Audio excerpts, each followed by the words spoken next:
नमस्कार दोस्तों। जो चाइना पाकिस्तान को यूज करना चाहता था इंडिया के खिलाफ कि इंडिया और पाकिस्तान लड़ते रहे और चाइना जो है वो एक अलग से इकोनॉमिक पावर बन के उभरे, अमेरिका को टक्कर दे, और इंडिया के पास भी पॉपुलेशन थी उस समय भी थी और इस समय पर भी है, और उसको ऐसा लगता था कि भाई चाइना भी एक पॉपुलेशन को यूज करके ही इतनी बड़ी इकोनॉमी पावर बना है तो इंडिया ना बन जाए, इसको ध्यान में रखते हुए उसने ये सब कुछ किया। लेकिन आज वही चाइना है जो पाकिस्तान को एडवाइस दे रहा है कि भाई आप इंडिया के साथ रिलेशन अच्छे रखो, खास करके ट्रेड रिलेशन। अब अगर मान लीजिए कि यहाँ पर इंडिया और चाइना के रिलेशन इतने अच्छे हैं नहीं, लेकिन फिर भी आज ट्रेड बड़ी मात्रा में होता है।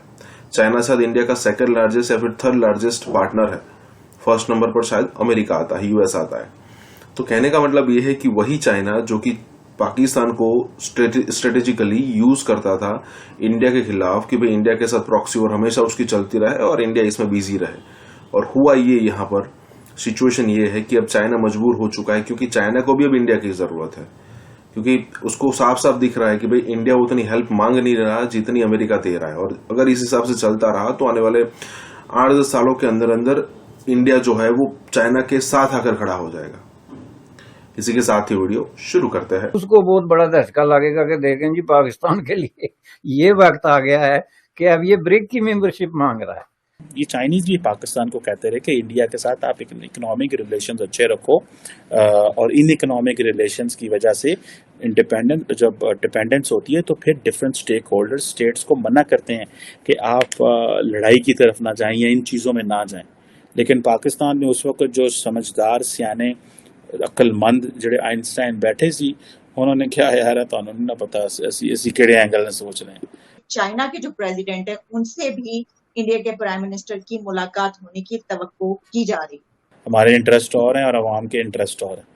सो जारी बात है जो इंटरेस्ट है स्टेट के अलग-अलग होने की वजह से, स्टेक होल्डर्स के अलग-अलग होने की वजह से ये मसला जो है ये वो पड़ेगा। सो अब ये अगर तस्वीरें रिलीज करते हैं तो लाइकली पॉसिबिलिटी है नहीं करेंगे क्योंकि पीएम मोदी की, लेकिन फिर भी अगर कर भी देते हैं तो that is good for them because G20 में शी जिनपिंग आ सकते हैं। ये इंडिया एलोर करने के लिए इनको ला सकता है वहाँ पे, और अगर शी जिनपिंग इंडिया पहुँच जाते हैं तो ये उनके लिए बहुत बड़ी कामयाबी है। और अगर शी जिनपिंग और पुतिन नहीं आते, ठीक है, तो ये फिर एक और चीज़ है। फिर इंडिया जो है वो जो कहा जाता है ना कि India is getting into the strategic west के ब्लॉक, जो स्ट्रेटेजिक वेस्ट थॉट है, जो स्ट्रेटेजिक वेस्ट है उसमें जा रहा है। सो वो उधर ही रहेगा, और ये वो कई ममालिक वेस्ट में समझ सकते हैं कि हमने जो मोदी पे और इंडिया पे जो प्रेशर डाला है और जो हमने पुतिन पे प्रेशर डाला है उसकी वजह से वो नहीं आ रहे। सो लेट्स सी, देखते हैं ये क्या होता है। लेकिन ये आई विश के कोई ऐसे फोरम्स हों जहाँ पे भारत और पाकिस्तानी वज़राए आज़म भी इकट्ठे हों। कोई फोरम ही नहीं सो ऐसी वो भी इंडिया ने गेम खेड के तो उन्होंने ऑनलाइन करता है। हमारे वज़ीर आज़म साहब अपना पेंट को टाई सेट करके बैठे सन कि मैं जावा था, वो बेचारे गए नहीं।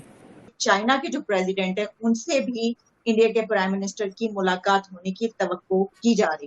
के मुताबिक तकरीबन 70 कंट्रीज ऐसी हैं जो कि ब्रिक में शामिल होना चाहती हैं, और जिसका ऑलरेडी उन्होंने या तो एप्लीकेशन सबमिट की है या इस तरह लीडरशिप टू लीडरशिप जो है उन्होंने राब्ता करके तो अपनी इस ख्वाहिश का इजहार किया कि हम इसमें शामिल होना चाहते हैं। Iran is one of them. और उसकी वजह क्या है? उसकी वजह यह है, मेरे ख्याल में वाहिद मुल्क इस वक्त जो, पहले हम लफ्ज़ तीसरी दुनिया का मुल्क कहते थे, अब हम तीसरी दुनिया नहीं कहते बल्कि हम ज़्यादातर इसको ग्लोबल साउथ कहते हैं। तो ग्लोबल साउथ का वाहिद मुल्क जो इसमें रह गया है जिसने कोई दिलचस्पी नहीं दिखाई वो पाकिस्तान है, और दिस इज़ वेरी इंटरेस्टिंग। और ये जो है डीपली कंसर्निंग होना चाहिए for the people of Pakistan के लिए कि उनके जो हुक्मरान तबकात या रूलिंग एलीट है वो किस दुनिया में रहते हैं और किस तरह की पॉलिसियों का शिकार हैं और दुनिया के बारे में क्या नुक्ता नज़र रखते हैं। जैसा कि मैंने कहा कि ग्लोबल साउथ का वाहिद मुल्क जो कि 70 कंट्रीज जिन्होंने अपनी इंटरेस्ट शो किया आइदर इन राइटिंग और वर्बली, वो सारी की सारी ग्लोबल साउथ की 7 कंट्रीज हैं। ये कौन सी कंट्रीज हैं जिनको हम पहले अंडर डेवलप या डेवलपिंग या थर्ड वर्ल्ड कंट्रीज कहते थे? اب ہم کیوں نہیں کہتے، چونکہ سوویت یونین کے ٹوٹنے کے بعد 90s کے بعد یہ کلاسیفیکیشن تھوڑی سی ڈیفرنٹ ہو گئی. اب بھی کچھ ہماری طرح کے پرانے سوچ رکھنے والے لوگ اس طرح بھی کہتے ہیں، لیکن جو ماڈرن اس کے اندر اپروچ ہے وہ اس کو گلوبل ساؤتھ کہتے ہیں. اس میں زیادہ تر افریقہ، ایشیا اور لاطن امریکہ کی وہ کنٹریز شامل ہیں جو کہ ابھی ڈیولپ ہو رہی ہیں، اور وہ جو ڈیولپڈ کنٹریز ہیں ان سے بہت پیچھے ہیں اپنے اپنے انداز میں. جیسے لاطن امریکہ جو ہے وہ نارتھ امریکہ سے بہت پیچھے رہ گیا ہے. ساؤتھ جو نارتھ امریکہ کا ساؤتھ ہے اس میں اب میکسیکو سے لے کے ارجنٹینو سے لے کے یہ جتنی کنٹریز ہیں کولمبیا تک، ان کو آپ گن کے دیکھ لیں تو ظاہر ہے پاورٹی ہے، ان ایکویلٹی ہے، جو ویلتھ کا گیپ ہے، بہت سارے مسائل ہیں. بالکل اسی طرح جو ہے وہ ایشیا کے اندر بھی ہے، اور ایشیا کے اندر سب سے زیادہ جنوبی ایشیا میں ہے.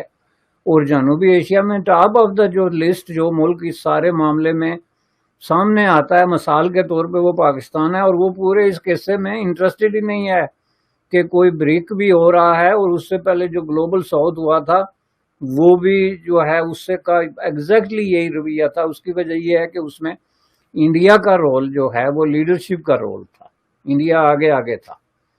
اب ظاہر ہے بریک میں بھی انڈیا آگے آگے ہوگا، چونکہ جس حساب سے یہ کلاسیفیکیشن ہے، جس طرح یہ برازیل، انڈیا، چائنا اور روس کا یہ جو ملک اس میں شامل ہیں، تو ظاہر ہے اس میں انڈیا ایک بڑی پرسنالٹی ہے، انٹرنیشنل پرسنالٹی کے طور پہ جو ہے وہ اس میں موجود ہے، تو وہ آگے آگے ہوگا.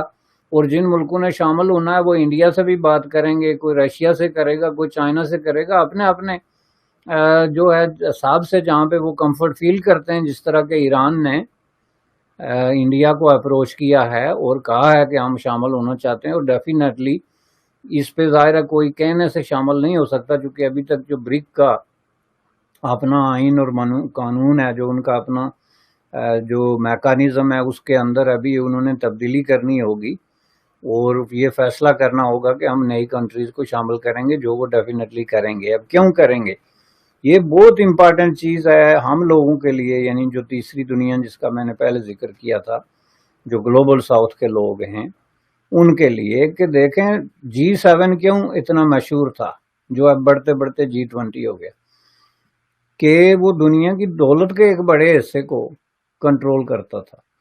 اب جب وہ G20 ہو گیا تو دنیا کی دولت کے ایک بڑے حصے کو، ریسورسز کو، پاپولیشن کے ایک بڑے حصے کو، قوت خرید کو، ان چیزوں کو کنٹرول کرتا ہے. جس کا مطلب کیا ہے کہ وہ دنیا کو انفلوئنس کرتا ہے. دنیا میں جو بھی اکنامک پولیٹیکل چینجز لائی جا سکتی ہیں وہ ان کی مرضی کے بغیر نہیں آ سکتی، خواہ وہ انوائرمنٹل ایشوز پہ ہوں، وہ لوگوں کی جو ہے وہ غربت اور بدحالی پہ بات ہو رہی ہو، یا ری ڈسٹریبیوشن آف ویلتھ کی بات ہو رہی ہو نارتھ اور ساؤتھ کے درمیان، کوئی بڑا ایشو ہے تو ان کی مرضی بغیر نہیں ہو سکتا. تو اس میں اور بریک میں کیا فرق ہے؟